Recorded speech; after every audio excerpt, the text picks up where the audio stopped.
Hello, good evening, and welcome to the Talkin Kop. I'm Gav. Matt is beside me. Emmet is beside me, and we're going to talk a load of stuff about Liverpool, a little bit about the Euros, and whatever else you want to speak about. Where do I want to start? I'll tell you where I want to start. I want to start on the golf day that we had on Friday. Again, it was great crack. Thanks a million to everyone that turned up and played, anyone that sponsored, anyone that supported, watched us on social media going around the course. Thanks to Keith, who was like the on-course radar, which like put his own twist on it, which was mad. Anyone that doesn't know radar he's on Sky. He's the fella that walks the course on Sky. But no, it was a really good day again. We raised, I think, about 1,400 euros on the day, which is good, which was grand, because we are worried running in the run up to it that it'll just be a game of golf and we won't make anything. But we did make a few quid. We're already in plans for next year, and a few people I've spoken to want to go big, big, big next year. So leave it with us and we'll see what we can do. There's just loads to talk about. We start with the Euros. England went through today, God knows how, and Spain put Georgia away, but I really enjoyed watching Georgia. Just on today's games, Spain were impressive overall, in fairness. Georgia, gave as good as they got, but look, that's just what happens. Spain were just a much better team, and then you looked at England, who, like, they literally, if that Slovakia fella doesn't kick the ball out for a long throw, if he just swivels and kicks it up the pitch, England are out. They were abysmal again. Shocking, yeah. And then you come to the rescue of Trent, and look, he hasn't played well when he has played, and then you're kind of thinking it's the manager, and then it's just like, I'm chatting to somebody else today, and they're like, at some stage, and I think we've probably said this on this podcast, probably about Manchester United, when they be going through tough times with managers, where it looks like the players aren't playing for the manager or whatever. Is that, like, surely these group of 11 professionals can, like, come together and decide, right, enough of this bleeding messing, and go and not necessarily disobey the manager, but, like, put your stamp on it, on a game, like, because I know he's risk averse and that kind of stuff, but at some point these lads have to say, look, this is a business. Like, as much as they'll say that they don't look at social media, of course they do. Like, I just literally was just about to watch an interview with lads that left the ground early before they scored the equaliser, so I'm looking forward to that now after this. But yeah, I don't know what it is. I know I said, why did they look so lethargic and whatever, and somebody said it's the 60 odd games they played, but, like, it's not like these other countries that are coming into this haven't played loads of games. Now, I know that the England players will generally be in Europe and stuff like that. Maybe the Slovakian players probably don't play in Europe or don't have as many games to play in Europe, but it's not an excuse. I don't know what is wrong with them. It's just, it looks like they need a good toe up the bleeding hole, and I thought they were going to get it before Bellingham obviously came to the rescue, much like he has for Real Madrid for a lot of this season as well. Last minute winners or equalisers. But like, they're on the easy side of the draw. Like, you wouldn't put it past them going all the way and getting to the final. I think Switzerland will bounce off them. Yeah. Something needs to change. I think I put a text message into the WhatsApp, and it was Palmer's free kick, Eze's shot, Tony redirecting the ball back into goal, and Kane scored the winner. That's three of the players out of those four didn't start the game. Like, that has to tell you Yeah. something. And that was a wild shot by Eze, but, like, things happened when they came on. I know Slovakia.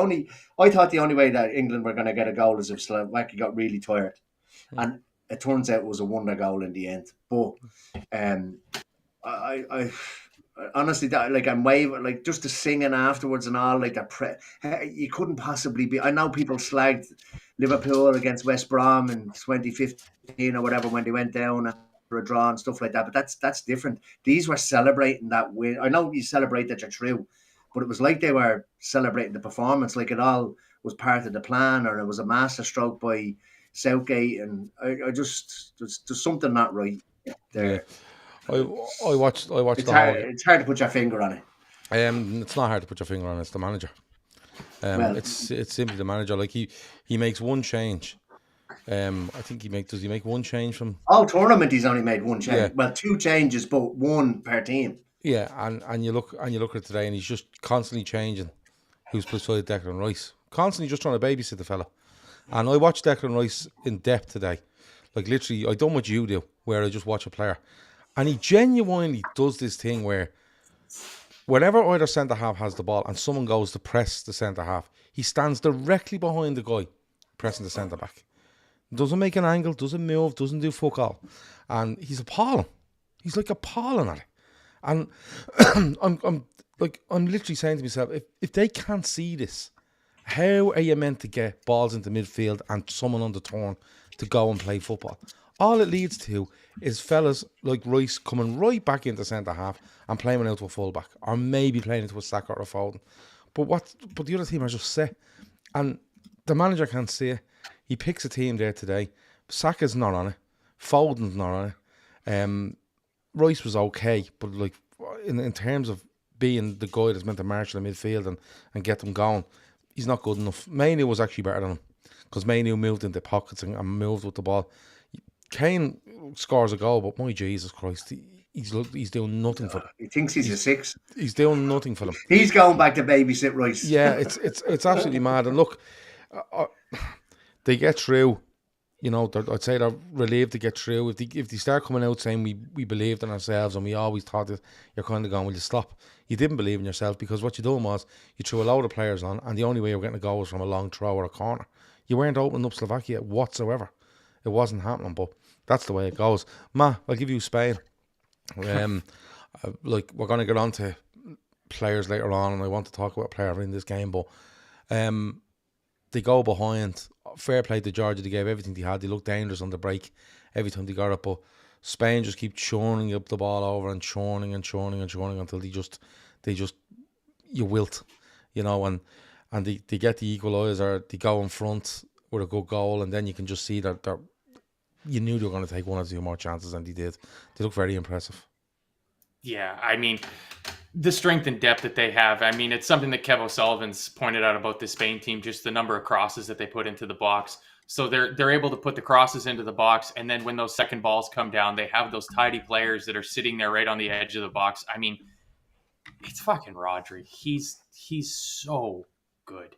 He's so brilliant at it. But all those players, they just have that technical ability to play those short little passes in and around the box, and it was always going to show for them. And I mean, I said into the Telegram group that Slovakia and Georgia can be very, very proud of what their teams have done in this tournament. I mean, to get out of the group stages and then to put that fight up to them.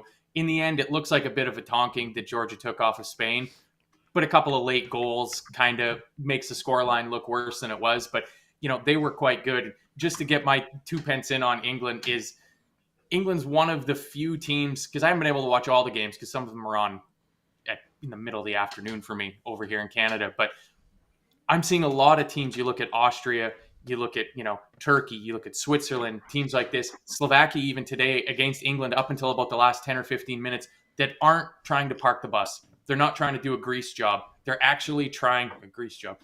They're play like Greece did when they won the tournament. They're actually trying to play positive and attacking football, and they're getting rewarded for it. And England is just, they're so the opposite of that. Like, I was so close to having a great Saturday afternoon or Sunday afternoon watching them go out, and then they pull it out at the end. But it's that other side of the draw that has, I mean, the Spain-Germany game is just, that is box office right there. Yeah. I mean, if the other two games go the way they're going to go, and you end up with Portugal and France in the other quarterfinals, that's the side of the draw to watch.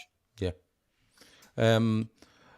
You know, that side of the draw is madness. England's side of the draw, you know, I think if they were to beat Switzerland, they'd play possibly Austria or somebody else. But Turkey, Austria, Netherlands, Romania are the other games. So there's, you know, you're looking at an okay quarter and maybe a tougher semi, but it's, for me, just watching England, I just think, what I think is, when they come up against a team that are as good as them, what are they going to do? Because they're up against teams here that aren't as good as them, but are coming out and playing football against them, and they're struggling. Like, Slovakia played football against them for 45 minutes there today. Like, actually played the ball around, moved them, and England were all over the place. Like, all over the place. And the manager continues to sit there and continues to pick the same players that aren't working. Like people, someone in the chat there said Tony made a huge difference. Yes, he did, because what he done was he came on as a centre forward and he went and he put himself up against the centre backs. He made them work for what they were doing. He went on. He went, I'll go up in the air with you. I'll struggle on the ground with you. Kane doesn't want to do that. Kane wants to go up and stand up there and then go, I'll come 10 yards off and get the ball and turn, and then I might get on and sniff on the end. He doesn't want to engage centre-backs. So what's happening is, if he doesn't hold on to the ball, centre-backs are just strolling out past him and playing football against England. And they're literally all over the place when it happens. And that manager continues to pick players that you go, he shouldn't be playing. Like, Phil Foden shouldn't be starting for England. I think he's a wonderful footballer, but in the way they play, he should not be starting for England. Saka shouldn't be starting. Palmer should be starting, because what Palmer does is he doesn't slow down. He gets the ball and he goes at you. He decides on the fullback, I'm going to move at you and I'm going to push you back, and I'm going to do. Saka wants to stand off, play it inside. Palmer's much better. But again, when you go back to the manager and the way he's trying to get them to play, it just doesn't work for the players he has. He'd be much better with like two Dirk Kuyts left and right side of the midfield, because that's all he wants them to do, is stay in shape even when they're it's mad. But look, they're through. Spain are through. Germany went through last night. Italy went out. They were appalling. And there's a couple more of these to come over the next couple of nights, and I'm looking forward to them as well. But moving on and into transfers and stuff like that. Look, this Anthony Gordon thing. I know people have an opinion on, do you want Anthony Gordon? Do you not want Anthony Gordon? Is there any truth in it? Is there not? Again, it all kind of feels like it's relying on Liverpool deciding that they don't need Luis Diaz anymore, and he moves on and you make way for somebody else to come in. But Emma, I'll come to you first. Even if you want them or don't want them, and people are saying it's a PR exercise by Newcastle, if that's an attempt at a PR exercise by Newcastle, it's an appalling one. So you've basically gone out and if the rumours are to be true, okay, Newcastle have gone to Liverpool about Anthony Gordon and have thrown Jarell Quantz's name into the mix. If Anthony Gordon is sitting there in Germany at the moment going, my club are offering me around there, like as a PR exercise, even if it's a PR exercise, why is my name in the fucking mix? What do you think of Anthony Gordon, a possible move to Liverpool? What do you think of this PSR? I'll get on to the whole PSR thing in a minute, but what do you make of this? Is this just an easy name to throw for Liverpool because of everyone thinks Luis Diaz will go, Anthony Gordon plays down that side, Newcastle need to sell for PSR? Where are you on all this? I think yeah, it's awful that they're touting their players out now. He wasn't the only one that they've touted out. They've touted out a few, haven't they? But for them, or for reports to say that they made contact with Liverpool, not the other way around, or Liverpool didn't express their interest, but for them to do it, like, if that move doesn't happen, what kind of a relationship has Gordon now got with Newcastle? Not necessarily Eddie Howe, but with the actual club itself. In terms of Anthony Gordon as a player, I think he's excellent. I really don't like him.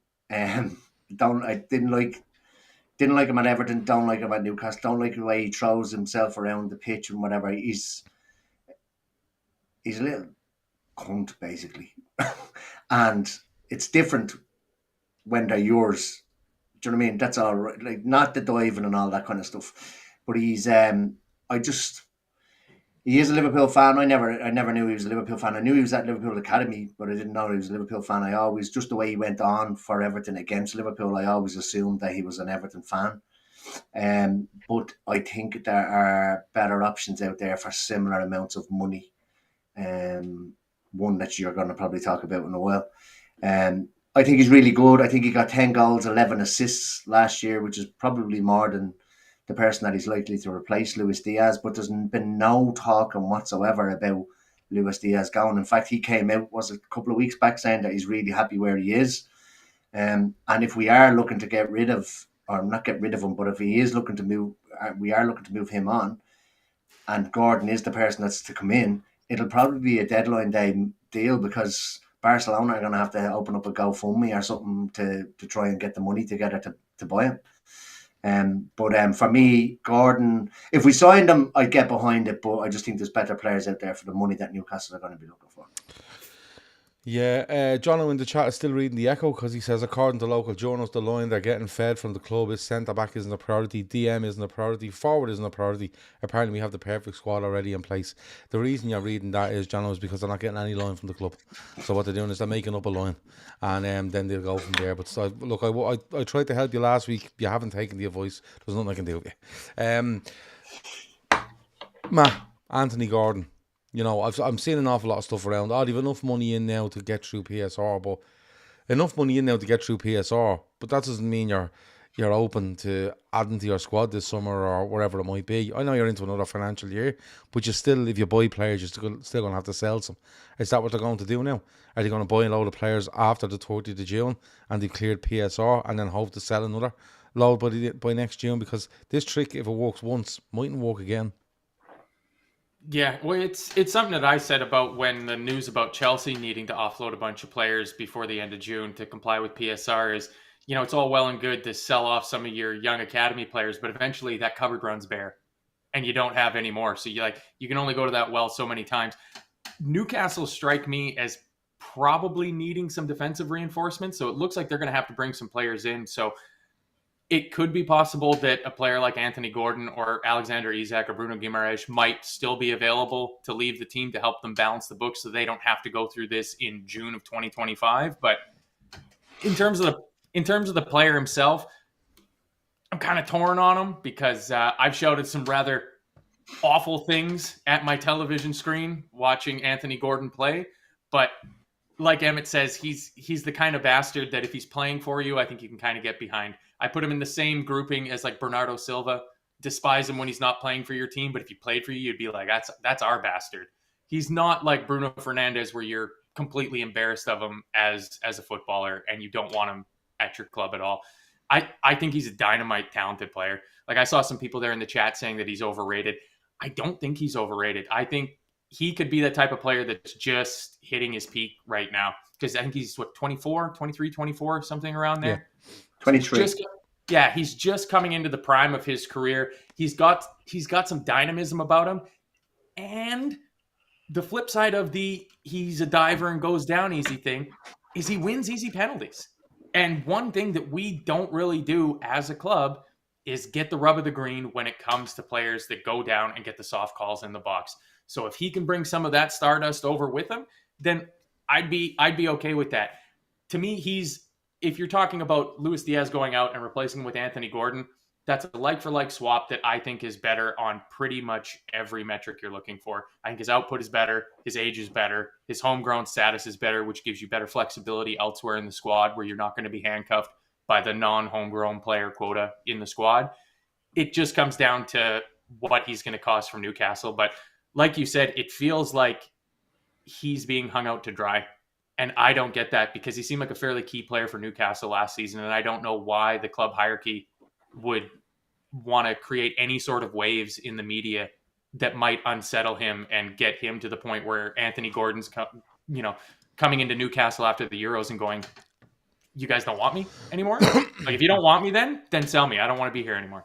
Yeah, and to be honest with you, we don't know what Liverpool as a club are saying to Luis Diaz because, when it comes down to it, like, nothing has come from Liverpool's side. It's just fans just decide, Luis Diaz, the age he's at, what he's left on a contract, FSG, fucking the new regime, whatever, sell him, make the money, whatever it might be. John says Newcastle journals are saying that they don't need to sell Isaac or Gordon now. They just told two young players for 33 and 35 million. That ball has sailed. Maybe so. But my biggest thing on that, and by the way, I wouldn't take Anthony Gordon, just to let you know. Listen, I can't stand him. Comes across a lovely fella, can't ride a bike, doesn't know how the brakes work on them, but, apparently nice fella. But I can't fucking stand the ground he walks on. I don't know, like, we're meant to sit here now for the last 2 plus seasons, and look at Anthony Gordon and go, what the fuck is this fella at? Like, all you hear about him is him going down, falling over, looking for penalties, this, that, and the other. And now we're meant to sign him and go, look, he's all right. He's not. He's a diving little prick. And the mental gymnastics you'll have to do week on week on week for this fella. It doesn't add up for me. Not it's whatever amount of time, whatever amount of money it is. He's just not for me. I looked it up. He gets a goal or assist every 2.5 games for Newcastle. He was booked 12 times last season. I'll let you go and look at the reason why he was booked. And overall, because he's English, he's worth 80 million quid. Not for me, he's not. He's not worth 80 million quid. There's not enough down there. I don't think he's worth 80. Well, that's the number that they're talking. He's not going for any less. He's not going for any less. They signed him for 40. Signed him for 45 million. And since they signed him, he's their number 10. He's the big fucking hope. He's in the England squad. Like, of course he's 70 and 80 million. That's the way the world works now. He's not 80 million. For me, he's not 80 million. And honestly, you know what I mean? It's Gav, you were talking about the Anthony Gordon of Everton not at Newcastle. Are you having a fucking laugh? Are you having a laugh? Have you watched Anthony Gordon? Have you watched Anthony Gordon since he signed for Newcastle? Didn't he throw his toys out of the pram when he got taken off on a game? Didn't he? He fell out. Hold on a minute. Are you honestly telling me that you think that the fella that falls over and cheats and fucking everything else is the fella from Everton and not Newcastle? Come on. Go back and watch Newcastle against West Ham at St. James's Park. Just that. No, I'll leave it at that. Won't take you too long. Watch the highlights. He's in most of them and not for the great reasons. But 80 million quid, not for me. The PSR thing, I'll get on to in a minute, but I just think he comes across a nice fella. He's a Liverpool fan all of a sudden. When he was at Everton, it was all about he was Mr. Everton. He was their star boy. He was going to be this, that, and the other for them. And then they just went, we can't afford, we'd have to sell. And he fucking forced his way out of Everton. And now, all of a sudden, he's all about how he's a Liverpool fan. And if it is a PR exercise by Newcastle, I think it's an horrendous one. And I don't like the chap. But in fairness, if he's sitting in Germany and going, what's going on here? There's reports coming out. Now, I don't know. He could be in on it. He could have said, yeah, use my name and just to get a few boys out the door and we'll be all good for next season. But it's still a Newcastle team that will struggle to invest, I think, to improve, and needs investment to improve. Do they have Europe this year? I don't think they do. No, they don't. No, they got kicked out because not kicked out. Was it because who won the FA Cup? Oh, United. Because United won the FA Cup. Yeah, knocked. Yeah, Newcastle. Yeah, Newcastle. But I just look. He's easy on the eye as a player at times, but I think there's just, for me, I'd be watching him every week going, oh my jeez, I'm gonna have to fucking think a way around fucking dealing with this cunt falling over all the time. You know what I mean? And he's not worth it. Who would you buy as a winger then that plays off of the left for about 80-85 million then? The fella off Napoli. Without a shadow of a doubt. And I'd love that one up there for you. Well, I'm gonna put it out there now. I'd actually go sign him and Kudus in the summer. Now that I think of it, yeah, I'd sign them both. If Luis Diaz, and I still not 100% sure Luis Diaz leaves the club, right? But if Luis Diaz leaves the club, I'm signing the guy up Napoli, without a shadow of a doubt. He's fucking magic. Everything about him, his work rate, on the ball, his vision, everything about him. Do you know when you see a player and you go, he would just be adored at Liverpool? He would be adored at Liverpool. And I like the look of Williams off Spain, but pace, power, got a good goal tonight. But he's the sort of fella that I think he went 4 or 5 games without a goal, he'd start getting the Luis Diaz treatment. And that this treatment Luis Diaz is getting right now. Like, people forget what Luis Diaz went through, injury-wise, coming back, the whole thing with his dad and his mother and everything else, came back, does his absolute best for Liverpool. Remember in the League Cup final? He fucking ran himself into the ground in the League Cup final. Everyone was like, what a performance from Luis Diaz. And the week later, they were just giving out about him. And what happens is, there's a massive level for Mane, Salah, if you're coming up into those positions and following them. It's so hard to do it. But Williams is, it's fantastic. He is fantastic. But I just think, Faraz Scalia, is that his name? Is that how you say it? Just call him Kvaradonna. Yeah, him is,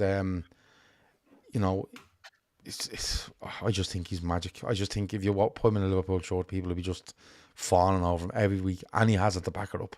That's where I am with it. Art says, Gav, totally disagree with you. Look at his underlying numbers.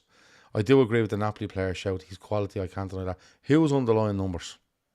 Gordon, presumably. Gordon. Okay. I looked it up. He played 51 times for Newcastle last season.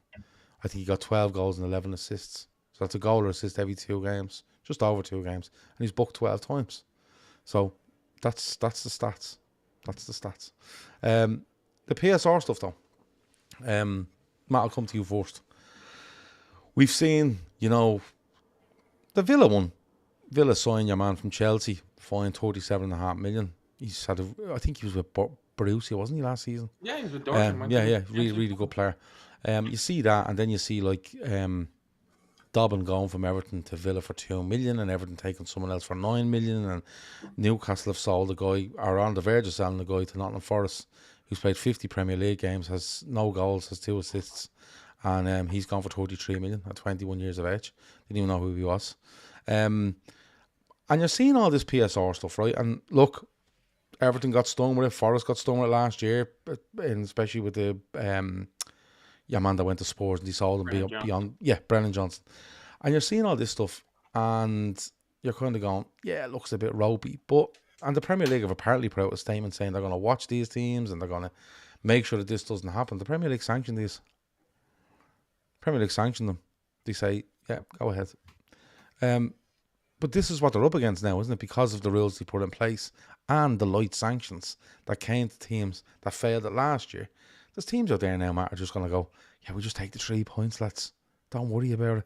Take the fucking 3 points and we move on. See, I've heard you say that, and I don't know how much that's going to be the case. Like, especially, so there's 2 separate issues. There's the issue of just saying, we'll take the points deduction. Like in baseball, they have a luxury tax if you go over the salary cap. And there's owners, Todd Bowley specifically, that just say, fuck it, how much tax? And they just peel off a couple tens of millions, they pay the league, and they're good to have an overinflated salary. I don't think there's going to be a lot of teams that do that, because what was 3 points the difference for Newcastle? Newcastle would be playing in Europe next year with 3 points. A 3-point swing can be a lot. That would be possibly enough to take you from a Champions League position into a Europa League position, or from Europa to conference, or conference to absolutely nothing. Or in the case of some of those teams at the bottom, that might be, it wasn't last season, but it might be enough to put you into the bottom 3, and then you're relegated out of the league. So I don't know how much teams are going to do that, because the flip side of it is this bullshit overinflating the values of players like Elliot Anderson or Yankuba Minte or stuff like that, which just makes me think that Harvey Elliott's value must be 390 million euros. If a guy that's got 50 games for Newcastle had very little effect. This isn't Lewis Miley, the young kid for Newcastle that actually did really well for them. Elliot Anderson was rather middling when he came in. Like you said, he's got kind of no end product results coming out of it.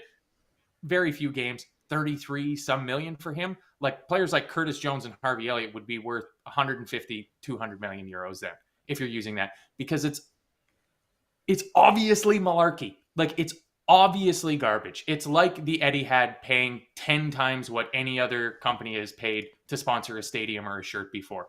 Like, there's something fishy going on here. So as much as it heartens me to see that teams are somewhat concerned about PSR, there is obviously something to these rules, because teams are making moves in the transfer market to try to comply with the rules. They are.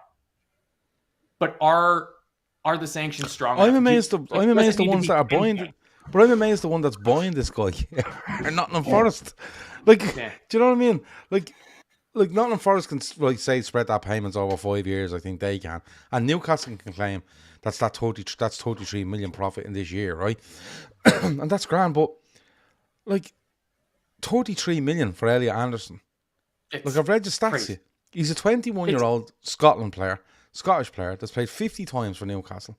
Right, I don't have to break down the League Cup or whatever. He's played 50 times for Newcastle. 3.5 million is about what his value probably should be. He's played 50 games. I'm presuming he's a midfielder, and he has 3 assists. He's no goals. Hasn't got a goal with Newcastle. Now, I'm sorry, but we're sitting here, right, and we're talking about we could get this fella for. Let me put it this way: we're talking about a goalkeeper here that's probably the best backup goalkeeper in the division, and is probably better than, I would say, over half the first team goalkeepers in the league. Yeah, 90 million. And we're going 25 million. I think we could get 25. And there's a guy literally that's played 50 games in the Premier League, has no goals, and he's gone for 33 million. If you told me Elliot Anderson had played 50 times for Newcastle, he'd 15 goals and 10 assists. He's only 21 though. I go, fuck me, that's a goal or assist every 2 games. 33 million. Yeah, you know what? But this stuff is fucking mad, like, you know what I mean? And look, you know me, I fucking hate the cheating that's going on. But part of me, Emma, turns around and goes, well, you hit someone with 2 points for it last season, and you hit someone else with 3, right? And these lads, and I get Matt's point, 3 points can be the difference in Europe, but 3 points. But surely clubs are weighing this up, Emma, going, but hold on a minute. Let's not lose this player here forever. Let's take the fucking 3-point hit and keep player A or player B, because they're more value to them over the course of next 2, 3, 4 years. Yeah, and it probably depends on where a team is. In who's pointed? It's Nottingham Forest pointed this chap off Newcastle for 33, is it? Yeah. Yeah, I'm not up to speed with the whole. But the talk is that Newcastle are signing a it. goalkeeper off Forest as well. I heard that earlier, and I could be completely wrong when I say that. So, but like, do we think that like it's been like they're dillying the books like here? Like, do you know what I mean? Well, but what I'm saying is, surely Nottingham Forest are going to have to put up the 33 million. It's not going to say we're going to say that we're getting 33 million, but you only get. It's not like the Man City situation. No, what they'll do is they'll say to Newcastle, we pay you 33 million for this guy, but we're going to pay you 6 million a year for the next 5 years, or 6 whatever it is, 6.75 million a year for the next 5 years. But Newcastle can claim it as £33 million profit because the player on the 29th of June has been sold to Nottingham Forest for 33 million. So it's not monetised across the contract for the selling club, it is for the buying club. Do you get me? Yeah, no, I get it, but it's still like what the fucking hell are they doing paying 33 million for, like you said, for a chap that did he even play for Scotland in the Euros? No, I don't think he did. So he's a Scottish international. Is he in the Scotland squad? The Euros? Is he a Scottish international? But that's the thing. So what the fuck are Newcastle? What the fuck are Nottingham Forest doing paying agreeing to pay 33 million for him? This is what I'm saying. Like, but this is what I'm saying. But this is what I'm saying to you. Why is that deal going through? Is one thing, right? Mm. But the Premier League coming out and going, we're going to watch this and we're going to do this. Like, they're the ones that okay the deal. When all the paperwork goes in, they go boom, boom, boom, grand, boom. There you go, done. So, what are you putting out a warning for? When there's a fella going from one like academy to another for 9 and 10 million. There's guys that played 5 Premier League games going for 10 million. They've been out on loan for the last 2 years. They're going for 10 million this week. And it's between Chelsea, Villa, Everton. That's the 3. And now Forest are jumping in with Newcastle. It's a bit mad. I think they're like, so with the way that Villa, like, so if Villa are involved in it, the way Villa finished last season top 4, they could probably roll the dice on it. I don't think Nottingham Forest can afford to roll the dice on getting 3 points. Villa might be able to. Everton most certainly won't be able to. Newcastle probably could. So Newcastle and Aston Villa could probably roll the dice and saying, look, we'll just take the hit on it. But I can't see why Nottingham Forest and they've already been deducted points. Are they thinking we've been deducted points and we still stayed up? So we'll just chance our arm again. Are they looking at the teams that are coming up thinking no, you see, because Forest, because Forest aren't going to have 33 million on the books. Forest are going to have 6 million on the books. 6.75, is it 6, somewhere around that? They're going to have they're going to have 6.6 million on the books for this year, right? For the end of the year. It's not 33, it's 6.6. Yeah, so it doesn't impact them negatively and it impacts Newcastle positively. Yeah. So it should be, yeah. If it's a case that they're going to do that, or there needs, I'd say it has to affect both clubs in the same way. As in, if it's only 6.5 million going against Nottingham Forest, it's only 6.7 million whatever going for Newcastle. No, because Newcastle can be 33. No, because Newcastle can do 33 million on the button right there and there. No, but I know they can. But Yeah. you can't like that. That's obviously you can't have one team. Both of them are impacted positively from the Yeah. actual deal, when in fact it should have been negatively impacting at least one of them. So it should be impacting both clubs the exact same. So if they're going to put it out off over whatever the 5 years or whatever, well then Newcastle should be made put it off over the Yeah, but it's never been that way. being Because empty. you've sold an asset for 33 million, you're allowed to put it on your books right now. It won't appear in your account. Well, then for Forest, then it should appear on their account straight away. I know Yeah, they're but it only won't. paying six a year, but Yeah, but but it won't. that's where obviously somebody said it there. Don't try and understand it. I purposely avoid this shit. No, it's very, because I it's very can't get easy my to head around it. understand. If Liverpool Yeah, go and well- sign a player, for £50 million tomorrow off Newcastle, say they buy Anthony Gordon for 80 million tomorrow, right? Liverpool will probably say we're putting down 20 million up front, and the 60 million will be done over the 6-year contract. So what happens is Newcastle can put 80 million down on the books, and Liverpool put down 30, right? So Liverpool have bought an 80 million pound player, but the only output is 30, and then every year the Anthony Gordon 10 million will go on there for another 5 years, right? But Newcastle get to put the 80 down now. Do you get me? But I don't understand why when they don't have the money. I don't know why either, but that's the way it works. That's the way it But works. that's what I'm saying. It shouldn't. It should be if unless they're giving you the 80 million there and then in cash, Yeah. you can't report on having that 80 million. So Yeah. they should only be reporting on having 10 No, million or the but 20 what it million is up is front and then 10 they're- million a year thereafter. They're posting future guaranteed revenues in their books now because they've agreed a deal at 80 million now. That's what they're doing. Sorry, Delvin with a super chat a few minutes ago. Delvin Jones says, I'd rather Nico Williams or Kvaratskhelia Yeah, that's it. than Gordon Boom. personally. But I get it why we're interested in him because of the lack of English players. Edwards and Hughes must have seen something good about him. They know what is the best option. Yeah, I'm not saying they don't know what the best option is. And listen, they may well go and sign Anthony Gordon, right? All I'm saying is I'm just giving my opinion that I don't like him. That's all. Well, I seen. Come here, can I just say as well, the majority of people that are going mad to sign this chap fucking hated him 6 weeks ago as well. I hate him. Do you know what I mean? Yeah. So Yeah, hate him. Jono says Everton fans using the cartel card, saying Newcastle are being forced to sell their best players to keep elite teams like LFC at the top. Yeah, can we just talk about this for a second? The cartel, right? the red cartel. Will you have a fucking day off, right? All these clubs are shareholders and stakeholders in the Premier League. They all sign the rules. They all agree to them. They all go along with them. And the reason A, B, or C are being forced to sell players is because they've spent more money or too much of a percentage of their money that they're spending. Let me put it very simply to you. They get 100 million, they're allowed to spend 70, right? And they're not. They're spending fucking 80. So in the rules, you're not allowed to do that. So when it comes around to them going, listen, on the 30th of June, you need to have, you all earned 100 million last year, you all need to show us that you spent 70 million on players' wages, etc., etc., etc. And they all go, fuck, we didn't do that. We're going to have to sell someone here because we broke the fucking rules. So what, instead of just hammering you and going, boom, you're done, right? Because they know you're breaking the rules, they give you to a certain date to get it back. It's not a cartel. What it is it's just simple fucking economics. The rules that they all sign, all agree and all vote on are now being put in place, and they come back and go, oh, the cartel. Now, Everton have a fucking cheek, by the way. Right? Everton are currently sitting with £360 million worth of debt while they try to build a stadium, lied about the costs of it, lied about the costs of COVID, and continue to spend somewhere in the region of 86% of their income on wages when the limit is 30, or is 70.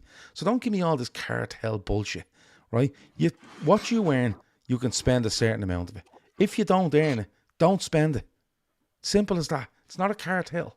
It's simply not a cartel. Right? And every time somebody comes up and says, you're in trouble, it's all, you're only trying to keep the top teams on the top. Trust me, if Liverpool went out tomorrow and went, we earn 600 million a year, so we can spend fucking, 420 million or whatever, and we spend 500 million, Liverpool would actually be hammered for it. And not only that, because it's 420 million as opposed to wherever Everton are spending, which is probably half of that. Liverpool would probably look at an even bigger amount of points deductions, because what it looks to me like is from 0 to a certain amount, get you a certain amount of points. From say 40 million up, get you another amount of points.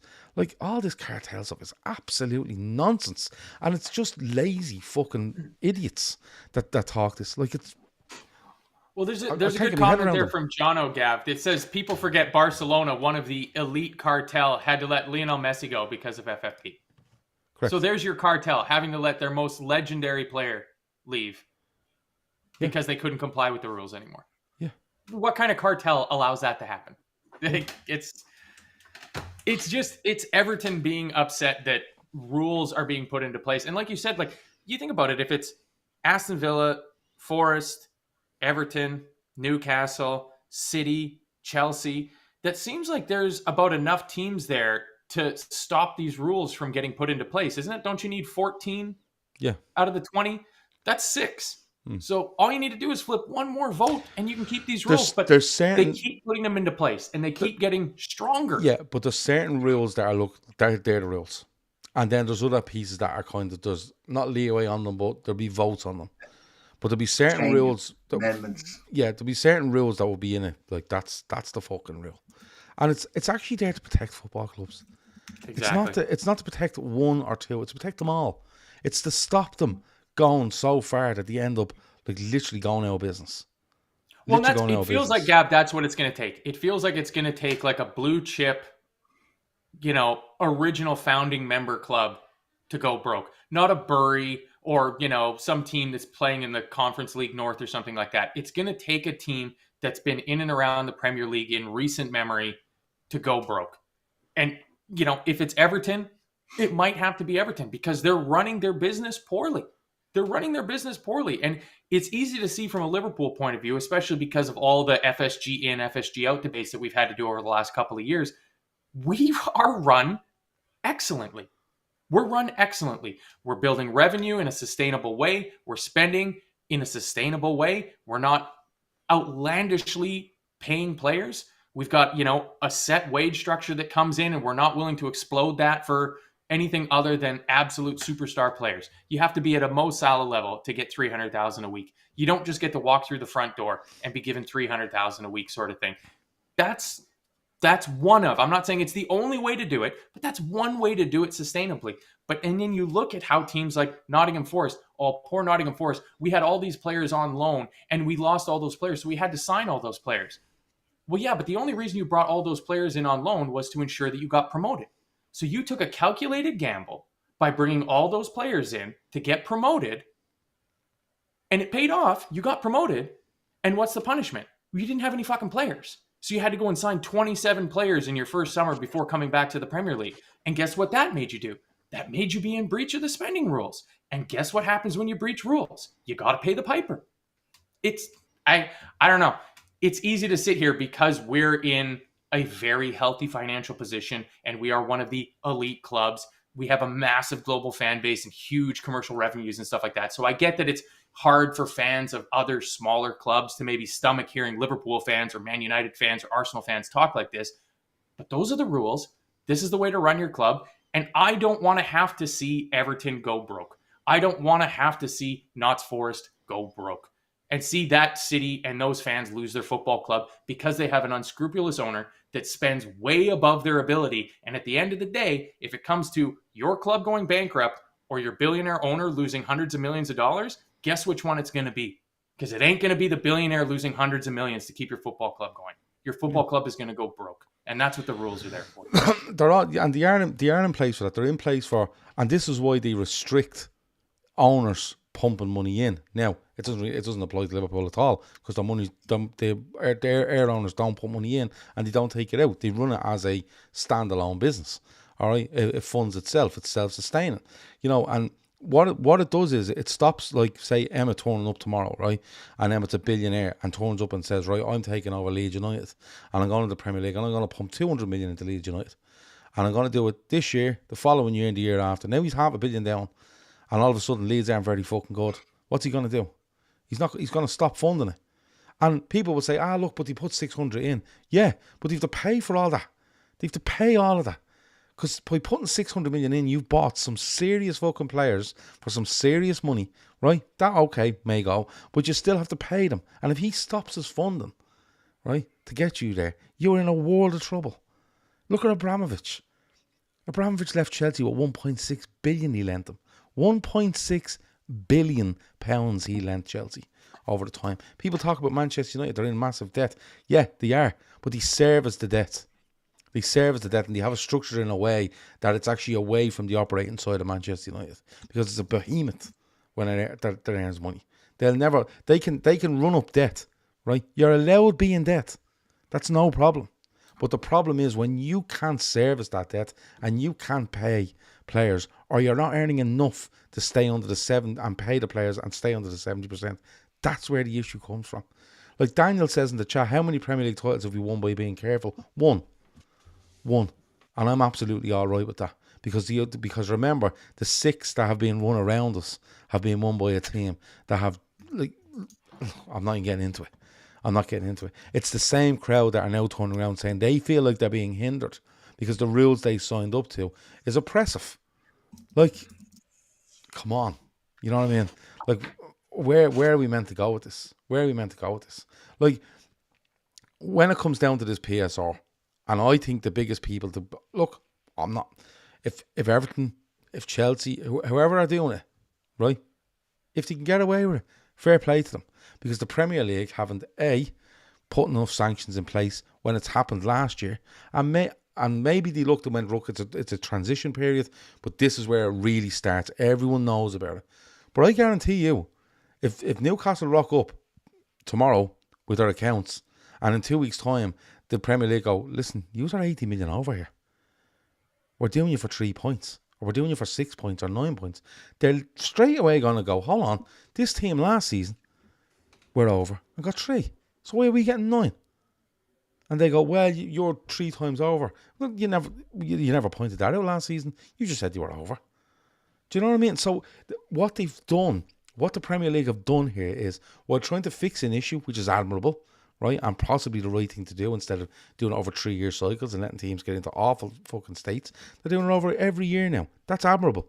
But what they done last season, right, was they should have turned around and went, listen, this is a transition period. We're giving Forest and we're giving Everton a warning on this, okay? We're giving them a warning, and but on the 30th of June 2024, when them accounts go in, if any use are over, this is what you're getting. This amount gets you this amount. This amount gets you this amount of points. But they haven't.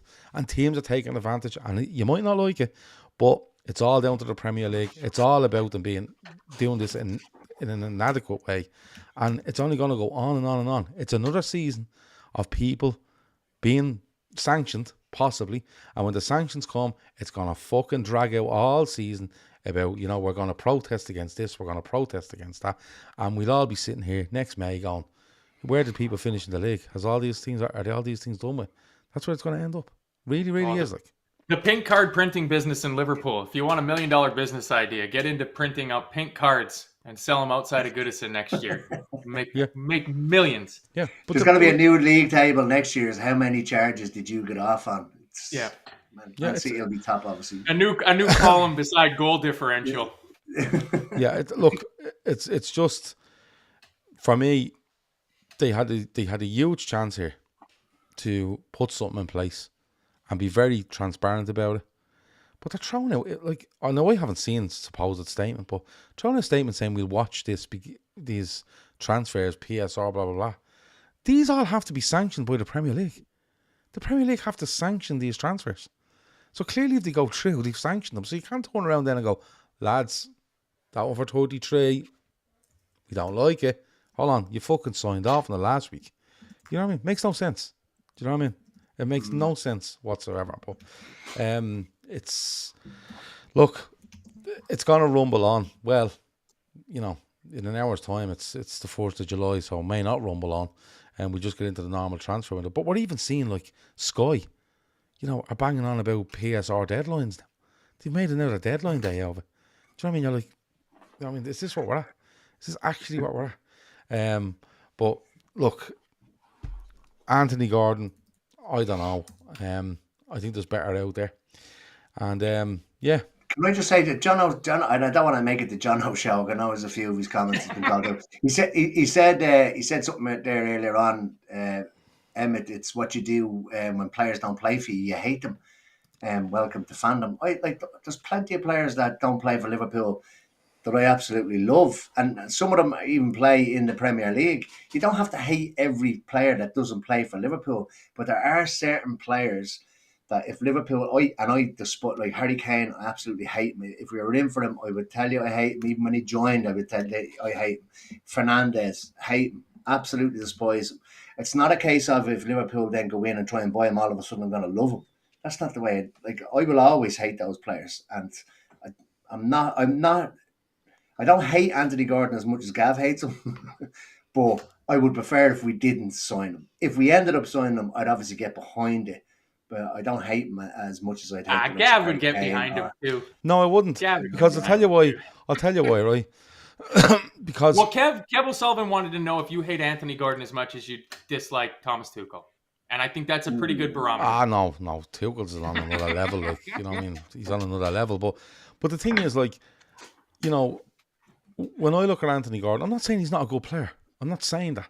What I'm saying is, I've watched Anthony Gordon for the last couple of years, and I'm looking at him and I'm saying to myself, like, I've often asked myself the question, like, are Newcastle fans, or even, I think it's more Newcastle because he's probably a higher profile there, but are Everton fans or Newcastle fans walking out of that ground going, I love that fucking Anthony Gordon fella. You know, when he blatantly goes down, are they watching Match of the Day that night going, you know, trying to make, and I can't do that. I think when he wins them a penalty, I think they're walking out of the ground. Okay, going, that's fair. Love him right, because that's he's okay. our bastard. Yeah, but that's okay. But come here, that's fair enough if he's theirs, right? But when you're looking at him doing all this stuff, and then he turns up at your football club, are you going to go from he is a diving prick, I cannot stand him, to he's doing it for Liverpool, it's all right? I probably will. I'll be serious with you. I almost certainly will. I think the mental gymnastics that people will have to partake in. I'm the fucking Nadia Comaneci of mental gymnastics when it comes to my sports teams. I will flip over any bar you want. Uneven, parallel, doesn't matter. Yeah, it's not for me.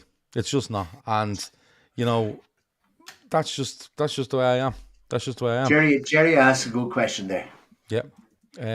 Gav, Emmett, is there any player that we have had or have the last few years that you don't like, or you would love to, or you did you? Are you all right, Emma? Are you all right? Are you all right? No, I'm a bit tired, Gav.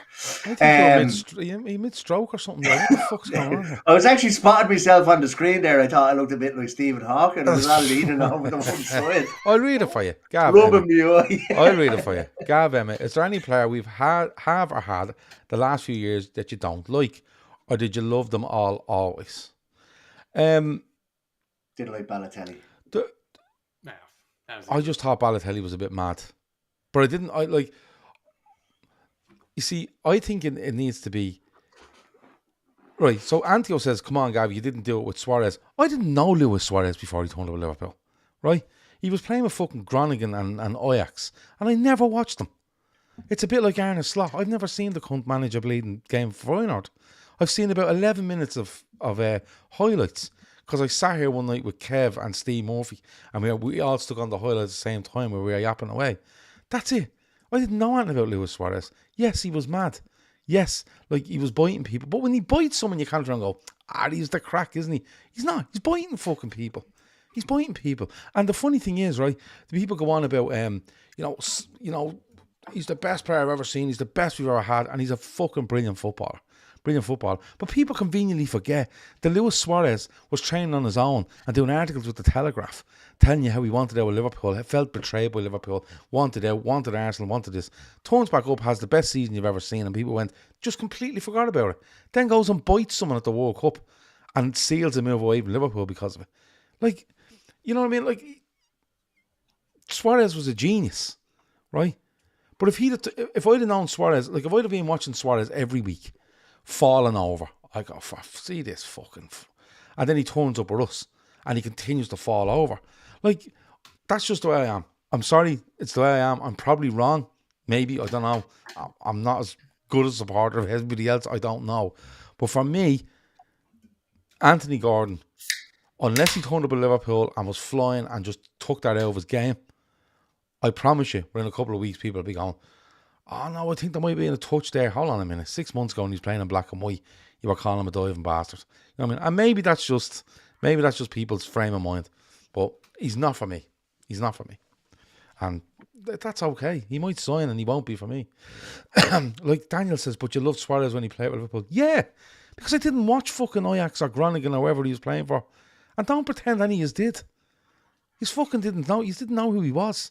This fella turned up and you went. Towards the end, though, Gav, after the shit that he did, the Evra, the biting, the wanting to leave for Arsenal, towards the end, I'll say, like, after he left, it hurt for a little bit, but then it was like, holy shit, that's a cunt. Like, that guy was, like, he was brilliant, but holy shit, if he hadn't have played for Liverpool, if he had played for Arsenal, you would have hated Luis Suarez. Yeah, but you also then wouldn't have wanted to sign him from Arsenal. No, you wouldn't. This is what I'm saying. But if you do, you get on board with him. Yeah, but then he goes to Barcelona. He doesn't start biting people, does he? No, I think he was a good boy there. Yeah, but he got the overbite fixed, maybe. Do you know what I mean? And the thing is, like, Barcelona fans, maybe it's because it's in the same league. Do you know what I mean? Like, let me put it this way: if Bruno Fernandes was moving to Liverpool tomorrow, fuck that. Fuck there you go. that. No chance. There you go. Yeah, why? Because everything about him I don't like. I don't think he tries. That's the biggest thing for me. The difference between Anthony Gordon, who's a little bit of a cheat, tries to scam a penalty and a card here and there. A lot of players do that. Bruno Fernandes doesn't try. He doesn't try. And I think Bruno Fernandes possibly has one of the highest levels of running in the Premier League. Forward. Not back on defense. I think he may have distance covered. I think he might be in I'm going to say the top 5% in the Premier League. I want you to go and check that now. Another one that I didn't like was Juff. I hated Juff. Yeah, I didn't like him. Never liked him. No, I'm not gonna say I never liked him. I did like him when he arrived at Liverpool, but as soon as he spitted, I think it was a Celtic supporter. That was it for me. I was like, please go away from the football club. There was a couple that I didn't like. Do you know who I've started to dislike? Can I interrupt you? Really liked him. He was sixth. In distance sixth covered. In total distance covered. Ward-Prowse, Kulusevski, Declan Rice, are in there. Bruno Guimaraes, and Pedro Porro, then Bruno Fernandes. He was sixth in total. There's about 300 or 400 players in the team, in the league, though. And he plays every game. Bruno Fernandes does not get injured. He plays every single game. Yeah, but this is what I'm saying, like. So there's a few that I've started to dislike since they've played for Liverpool. So I've formed a bit of a dislike for Enrique now. Enrique? Yeah, me too. Stop, pal. Like, me too. And then there's other, like, I won't mention others because people look at me in a different light, but some of them to be on commentary and like they try and not be biased towards Liverpool to so much so that they are nearly fucking against Liverpool, and you're like, Jesus Christ, the negative. Like Phil Thompson. I always laugh. Do you know who I always laugh? Phil Thompson used to wreck my head on Saturday. No, do you know who I always laugh? I listen to commentating about Liverpool. Ronnie Whelan. Oh, stop. Hates football. Like, literally, no, I don't even know if he hates football. I just think he's decided the team I played in was the best and no one will ever come close to. And, like, even if we beat someone 5-0, they were poor. You know what I mean? He just hates it. But, no, look, that's just my personal opinion. I don't know if he signed with Liverpool. I wouldn't have him. If he signs for Liverpool, I still wouldn't like him. I just wouldn't like him. Now, don't get me wrong. If he was 6 months into it and he wasn't falling all over the ground, I go, do you know what? I've been proven wrong. But honestly, I couldn't bring myself 3 weeks into a Liverpool career where he dives on the ground, gets booked for it, and Liverpool fans are trying to make out that, no, he didn't deserve that. Sure, why would poor Anthony do that? And I'm going to go, lads, will you please stop? Do you know what I mean? Take the bleeding red tinted glasses off. Like, he's just doing exactly what he done and what you hate him for 6 months ago. So that's where I am on it. I think there's better options than him. I think there's better players than him. And for the price that's being quoted, I think there's definitely better options than Anthony Gordon. Did somebody say earlier on that he only has 1 year left on his contract? No, I wouldn't say so. Couldn't he? He only joined them last year, didn't he? Or the year before? No. January of the year before, I think, maybe, when the Saudis first took over, didn't he? Yeah, I'd say he probably has 3 years left on his deal. 2 or 3, yeah. Three or three. So they definitely will be looking for the 80, close to the 80. Oh yeah, like he's not, and there's no danger of him being, we're not in a Trent Alexander-Arnold situation here where, he's less than 12 months left in the deal now from tomorrow. He's less than 12 months on a deal, and in my opinion, will leave Liverpool. Just throwing that out there. But we know he's nowhere near that situation as of now. Pre-season Monday, all the lads back in. Few of them that left the Euros early. I'm thinking the likes of Szoboszlai and others. They'll probably they get an extra couple of weeks, I'd say. So you'll probably see them mid-July.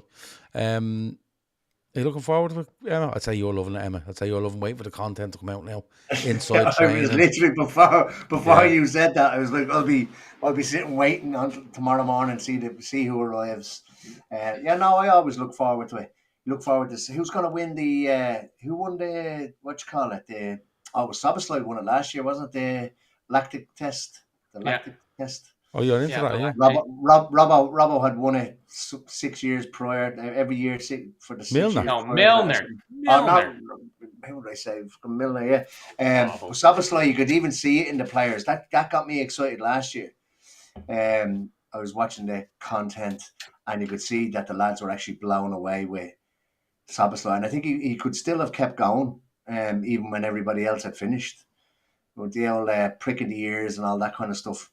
Normally what happens is when I go away on holidays, the transfers start. So that's what I look forward to. Lying out 6:30 in the morning, keep me bed. I don't care if you don't like people that do it. I do it because it's the most quietest time of the holiday. 6:30 in the morning, down on the beds, coffee, earphones, watching content, peace, quiet. I don't put the towels down and leave them. I stay there. It's my quiet time, and that's when I get in most of the content. What a weirdo! Look up all. Oh yeah, well, there you go. Come here. I'm a weirdo by this stage. Yeah, I do. Matt, are you looking forward to pre-season? All the content. We're still about 3 or 4 weeks away from the first game, though, aren't we? The end of July. 27th of June. Yeah, July. That's okay. If we get anything as good as, I think it was the very first day of preseason last year, they had that clip where Henderson was in getting his measurements all done, and Robbo came in and went, "Oh, look at you!" It was the funniest fucking thing I'd ever seen. And then it all went to shit because Henderson left in a storm of animosity for Saudi Arabia. But it was great. I can't wait for it. I was happy enough waking up the other morning to like 100 messages on WhatsApp and 200 in the Telegram about a potential Anthony Gordon swap move. It was just nice to get some Liverpool news back in because it has been unbelievably quiet. We had the little flurry of Arne Slot first media sort of availabilities, and then it's gone quiet again. So it's been over a month now. It's been 5-6 weeks since we've had just a barrage of constant Liverpool stuff. So like I've pretty much stopped listening to all other podcasts because there's not much to talk about. Like it's just people speculating about absolute nonsense. Oh, you would be good for us. You would be good for us. Yeah. Nobody knows anything. Like it's something, I think it might have been Avo or one of the old timers in the chat. They're saying like, we have no idea who's going to be good in the Arne Slot system because none of us really have any idea what that's going to look like. And that's very, very exciting. The only caveat I'll put on that though, Gav, and I'll say, I finally got some understanding of why you Irish lads hark back to Italian 90 so much. Because damn, there is something about your team going to a fucking big tournament. Because I am all on board Canada, baby. I was up last night watching Canada in the most boring. Is that Jesse Marsh's Ultras? Jesse Marsh is a footballing genius, let me tell you. He is terrible in England, but he's the greatest manager that the Canadian men's team has ever seen. And I actually mean that because he has got us playing fucking football. It is brilliant. We're out of the fucking groups in the Copa America. We're probably going to play Venezuela. We could go to the semifinals of the Copa America, and it is lovely. It's lovely. I totally get this major tournament nationalism stuff now. I'm not a nationalist. Great to see you keeping your few feet on the ground anyway, man. Hey, it's Venezuela. Come here, is Jesse Marsh is an American, we could literally be... I'm fine with it. We could literally... No, I'm just going to say there are kind of like similarities there, because we obviously had an English manager when we went to these tournaments. Now you've got an American manager managing the Canadians. Yeah. No, it's great. I'll get on board with that. What time are the matches on that? Can I buy a Canada jersey online? They're a bit fucking hideous. I'm not gonna lie to you. They honestly look like the most knockoff Nike jerseys. Steve Murphy get you one for £4. Yeah, they're really not good. But our team. Listen, come here. We were with Steve Murphy the other day, and the fucker pulled out about 4 jerseys out of his bag. I don't know what he was doing.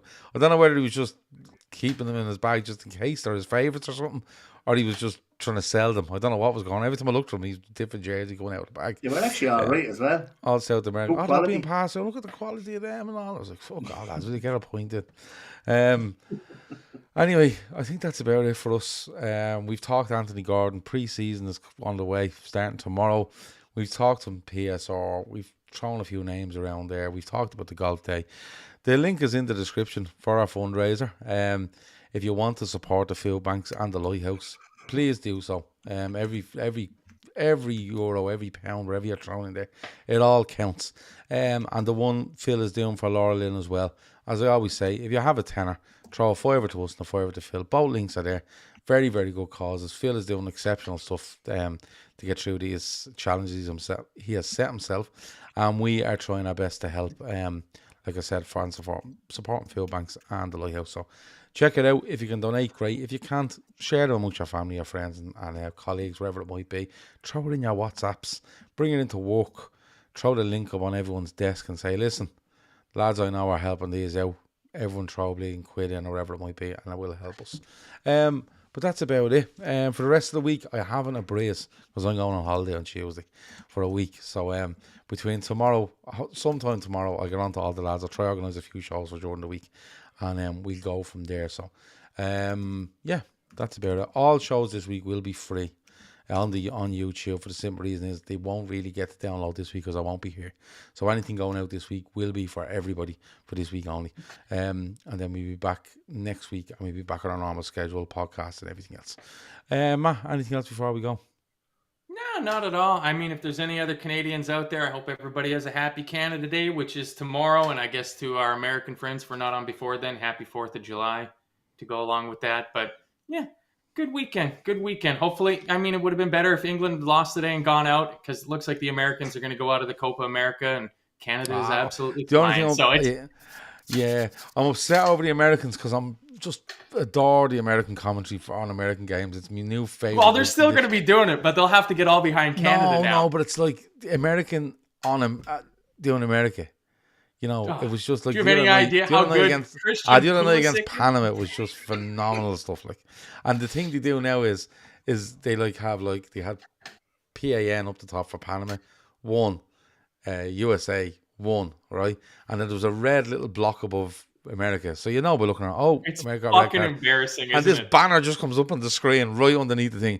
Down to 10 men, and you're like, yeah, the red block tells me that, but they just keep flashing this up.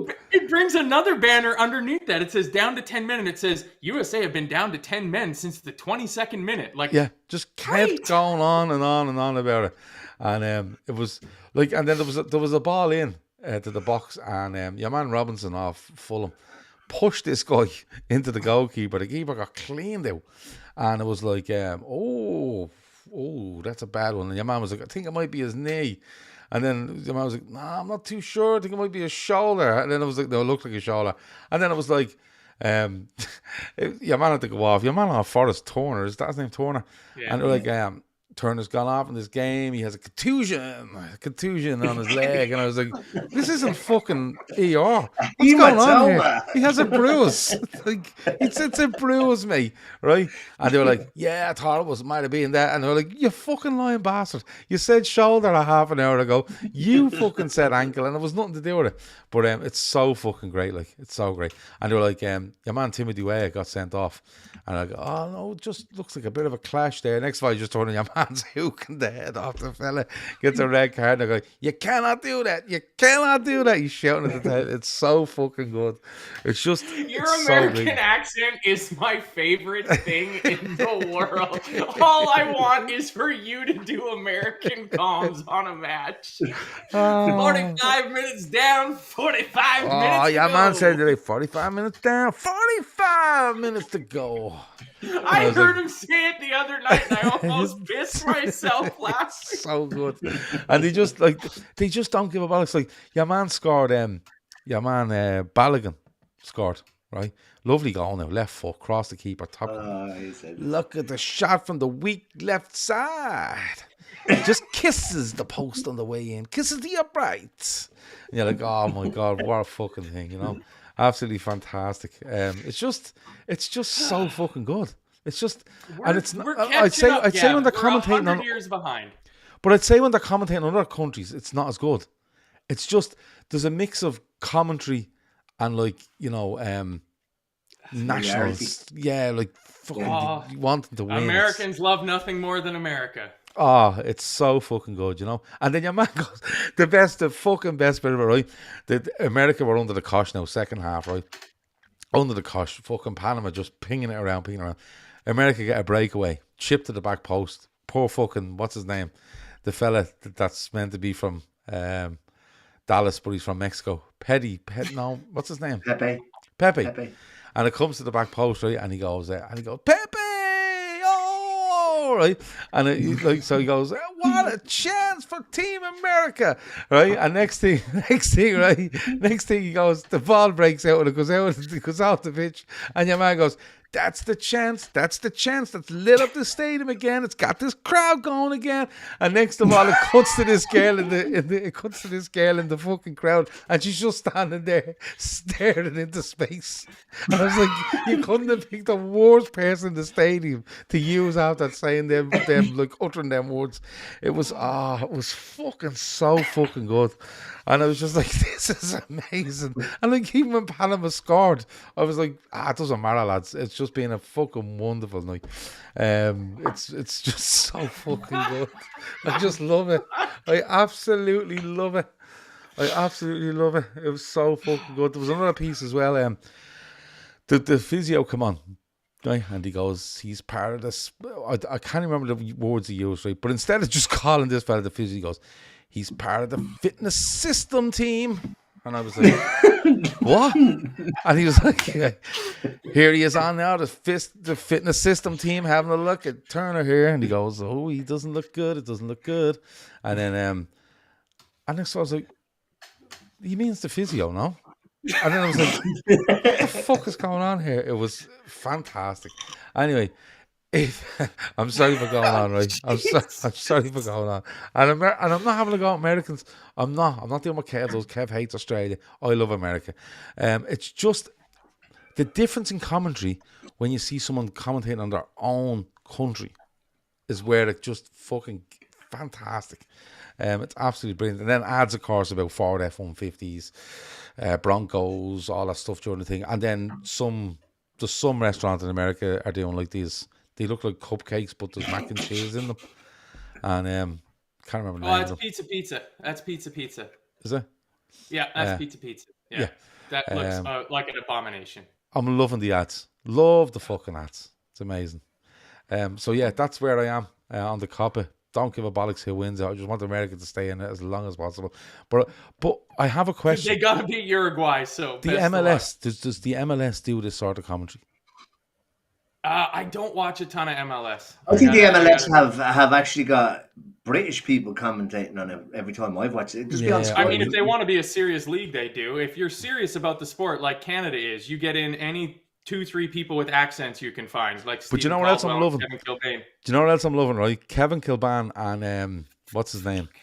Stephen Caldwell. Stephen Caldwell, right? So I think I've said this before. Stephen Caldwell, right, gets asked a question by, I can't remember the guys asking the questions. He doesn't matter. He's irrelevant. So they ask Stephen Caldwell a question, and he does this, right? So he looks towards Kevin Kilbane to the side, and he says, "Well, you know, the way things are going," and what he does is he swings down and looks straight down the camera in front of him, like he's trying to get you to join a cult, right? And just keeps talking to you. Right, and just doesn't move. And I think he's got this from Butch Harmon, that used to do the golf on Sky, because he used to stare down the camera as well, right? But then what's happening is it's fucking catching on, because Kilbane is starting to do it now as well. So Kilbane is talking away, and he was all, yeah, you know, and now they just keep locking onto you, right? They just keep locking onto this camera in front, and it's fucking amazing. It was just like Kevin Kilbane, and like, you know, Kevin Kilbane's just over there going, this is their job. Like, you know what I mean? I could say anything here, and they're all just going to think, yeah, sure, Kev said it. Like, He's got an accent. He's got an accent. He calls it football. Yeah. He must know what he's talking about. Yeah, his it's nickname is Zinedine Kilbane as well. So yeah. So anyway, this is what I have to deal with Canadian soccer coverage. This is the best of the best that we can get. Is Stephen Caldwell and Kevin Kilbane. It's yeah, Jerry's got it right. Kilbane moving to Canada is the best thing. He hasn't moved there. I'd say say he's just gone over for the Coppa, has he? No, he does. He's done all of our footy for 10 years. Oh, has he? Caldwell and Kilbane have been the guys for a decade. Oh, have they? I just thought he was. How does he still be? He does beyond the off the ball as well, the odd time, doesn't he? Does he be on that? I don't know. I don't watch that. Yeah, I don't know. I've He's been on it in for the years. studio. He's in the studio in Toronto. Like, honestly, Gav, I told you as a joke, but I think it's serious. When they started covering soccer over here, they went, "Who knows anything about this?" And they heard the first two guys with accents that sounded remotely British. Neither of them are British, and they went, "You're on." They said, "We're going to cross over to Kevin now, and we're going to cross over to Kevin and Stephen for their team of the tournament they picked before the tournament began." Holy fuck! And my Jesus, right? Terrible. If you can look at it, Kilbane had England's front three. He had England's front three as his front three for his team of the tournament. So fucking good. It was so fucking good, and it was like the two teams came up on it, and I was like, "What the fuck is this?" And they were like, "These are the teams we picked before the tournament started." We're like, "Fucking hell, this is appalling!" Like, and then you know what he had the nerve to say? "I'm quite happy with my team." Well, one or two Matt changes. sent it into the chat, did he not? What? I think he did at one stage. Matt sent them into the chat. Yeah, but listen. Listen. If you don't do anything else, for the summer, right? America play Uruguay, I think, on Monday. Yeah. So tomorrow night. Yeah. Well, it'll be into Tuesday morning, Yeah. isn't it? Yeah, late tomorrow night. Please, just go. 1 a.m. for you guys. Go and watch this. Like, just go and watch it. Just sit back. Don't worry about what score the match is. Take it all in. And it's the only time I'll ever give you this advice. Take it in from as soon as this broadcast starts. Right through the fucking... If anything, don't watch the game. Watch the pre-match. But you have to watch it on TSN, isn't it? TSN in Canada. Or Fox Sports out of the States. Because, we get the American commentators. The same thing. The doctor that comes on to explain the referee's decision. Yeah. And he's always so late that the referee is... come on, and because they're doing it at the Copa, they're doing it like NFL does, where the referee comes on, explains the decision, only in fucking Spanish, though, because all the referees are from South America, so the referee comes on and he's like, and then they move on, and then they bring this doctor in, and he's like, yep. Yeah. He's got nothing to say. It's just the worst. I seen it. It was you guys like, complain about here's Sky your commentary Sports, team for tonight, right? And it was like, here's your commentary team for tonight. And next of all, these 4 boxes come up. It was like fucking they had Dr. Nick Riviera down the bottom. I was like, this is fucking messing. Like, it's just little things that just are brilliant in it. But go and check it out. Watch it. And watch it from the minute the fucking broadcast starts, right through them all time. Like, where do you think this game be won and lost? Well, I think the midfield or maybe the final third. You know, like top of the gold. 6. Gold. Top of the 6. He's got to get that shot on frame. Like, I'm sorry. On frame it's not a thing. Nobody's ever said on frame. It's on goal. Nobody says on frame. These fucking American guys. I'm tempted to do an MLS game now and just me commentate on it. Please. I'll Oh. buy another subscription to the channel if you're going to do that. Yeah, no, I might try. But anyway, go and watch TSN, America versus Uruguay. Watch it from start to finish. Pick up all the ads at halftime. It's fantastic. Like if someone gets sent off, prepare yourself. It's just emblazoned on the screen, like at every fucking given moment. You can't wait to get on the screen. But yeah, it was so fucking good. Anyway, that's it. We're done. Sorry about that. The ending. I'm gonna try and watch Jamaica. What would be better, Jamaica and Venezuela, or Mexico? No, Ecuador, Mexico. Ecuador, Mexico. Winner goes through. Okay. I'm gonna try. And so because the winner of that group is who Canada plays. So Venezuela's on 6, Ecuador and Mexico are on 3 points. So if Jamaica beats Venezuela, Ecuador beating Mexico means Canada would play Ecuador, but Mexico would have to kick the shit out of Ecuador to overturn the goal differential, because I think it's +2, +1, -1, -3 or something like that. So Jamaica were terrible, but Ecuador, Mexico will be the game to watch because it's win or go home for that group. Yeah. Well, there you go. It doesn't matter. Canada's winning the Copa America. That's all that matters. There you go. Right, we're out of here. I've enjoyed that immensely, especially the last 20 minutes, where Americans commentating on American sport is just the fucking greatest thing of all time. We're out. Talk to you soon. Good luck. Over now.